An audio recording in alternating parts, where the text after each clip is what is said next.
എന്തിന് സിയാറത്ത് ചെയ്യണം? എവിടെയാണ്, ഏതാണ് കിതാബിന്റെ ഹദീസ് ഉള്ളത്? ഏത് ആയത്തിന്റെ അടിസ്ഥാനത്തിലാണ് നിങ്ങൾ ചെയ്യുന്നത്? ഒന്നുമല്ല. നമുക്ക് ഹിക്മത്ത് രണ്ടാമതാണ്. അതിന്റെ ലോജിക്ക് എന്താ?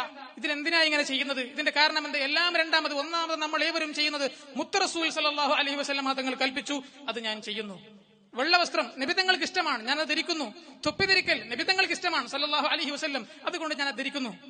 ചെറുപ്പ് വലത് കാലിലേക്കാണ് ധരിക്കേണ്ടത്. എന്തിന്? മുത്ത് റസൂൽ സല്ലല്ലാഹു അലൈഹി വസല്ലം തങ്ങൾ ധരിക്കുന്നു. അതുകൊണ്ട് പ്രിയമുള്ളവരെ, ഇതൊക്കെ മുത്തനബി സല്ലല്ലാഹു അലൈഹി വസല്ലം തങ്ങൾ ധരിച്ചു, ഇങ്ങനെ ചെയ്തു, ഇത് ഇഷ്ടമാണ് എന്നൊക്കെ അറിയണമെങ്കിൽ ഇതുപോലത്തെ നല്ല നല്ല മജ്‌ലിസുകളിൽ നിങ്ങൾ പങ്കെടുക്കേണ്ടതുണ്ട്. നമുക്കിതിലൂടെ ഒരുപാട് ഉസ്താദന്മാരുടെ വായിലൂടെ കിട്ടുന്ന ഒരുപാട് നസീഹത്തുകൾ നമുക്ക് ഉൾക്കൊള്ളേണ്ടതുണ്ട്. നമ്മുടെ തെറ്റ് പറ്റിയാൽ ആ തെറ്റിലേക്ക് പോകാതിരിക്കാനുള്ള വഴി നമുക്ക് നമ്മുടെ മഹാന്മാരായ ഉസ്താദുമാർ പഠിപ്പിച്ചു തരും. ഇത് സ്വലാത്തല്ലേ, അതാ ഉസ്താദുമാർക്കുള്ളതല്ലേ എന്നൊക്കെ പറഞ്ഞു പോയാൽ നമ്മുടെ കാര്യം പോക്കാണ്. അള്ളാഹു കാക്കുമാറാവട്ടെ.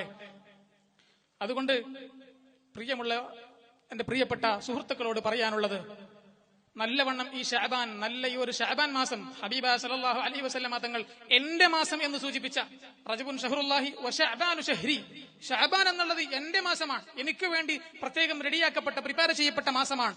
അതുകൊണ്ട് ഈ നബി സല്ലല്ലാഹു അലൈഹി വസല്ലം തങ്ങളുടെ മാസത്തിൽ നമുക്ക് ചുരുങ്ങിയത് 1,00,000 സ്വലാത്തെങ്കിലും ചൊല്ലാൻ പറ്റണം.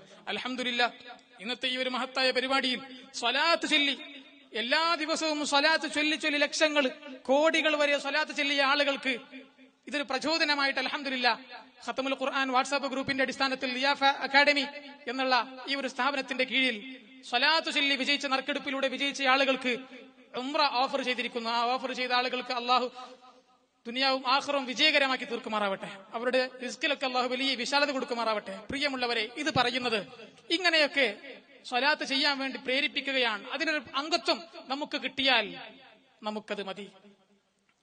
ഇത് പൊങ്ങച്ചത്തിന് വേണ്ടിയോ പ്രൗഢി കാണിക്കാൻ വേണ്ടിയോ അല്ല. മുത്ത് റസൂൽ സല്ലല്ലാഹു അലൈഹി വസല്ലം തങ്ങൾ സ്വലാത്തിന്റെ പോരിശ പറയുകയാണ്, മൻ സ്വല്ലാ അലയ്യ സ്വലാത്തൻ വാഹിദൻ സ്വല്ലല്ലാഹു അലൈഹി അശറ. എന്റെ മേലൊരുത്തിന് ഒരു സ്വലാത്ത് ചൊല്ലിയാൽ മതി, ഓന്റെ മേലുള്ള 10 സ്വലാത്ത് ചൊല്ലും.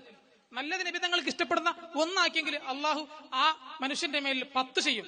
പക്ഷേ നബി സല്ലല്ലാഹു അലൈഹി വസല്ലം തങ്ങളെങ്ങാനും ഇകഴ്ത്തിയാൽ പിന്നെ അള്ളാഹ് വെറുതെ വിടൂല. നബി തങ്ങൾക്ക് ഇഷ്ടമില്ലാത്തൊന്ന് ചെയ്താൽ മുത്തനബി സല്ലല്ലാഹു അലൈഹി വസല്ലം തങ്ങൾ നമുക്ക് പഠിപ്പിക്കുകയാണ്, ഖബറിൽ കിടന്ന് എന്റെ ഉമ്മത്തിന്റെ അമാലുകൾ ഞാൻ ഇങ്ങനെ നോക്കും. എന്റെ ഉമ്മത്ത് നന്മ ചെയ്യുമ്പോ ഫഹമിത്തുല്ലാ, ഞാൻ അള്ളാഹ്ക്ക് ഇങ്ങനെ അൽഹംദുലില്ലാ എന്ന് ചൊല്ലും. റബ്ബേ, എന്റെ ഉമ്മത്ത് നല്ലത് ഇങ്ങനെ ചെയ്യുന്നുണ്ടല്ലോ.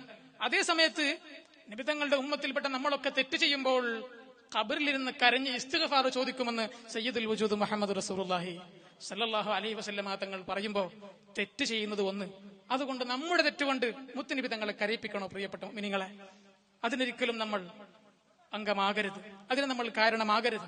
മുത്ത് റസൂൽ സല്ലല്ലാഹു അലൈഹി വസല്ലം തങ്ങളെ നല്ലവണ്ണം ഖൽബ് കൊണ്ട് ഇഷ്ടപ്പെടാൻ നമുക്ക് ഏവർക്കും അല്ലാഹു തൗഫീഖ് നൽകുമാറാവട്ടെ. ഞാൻ ഏതായാലും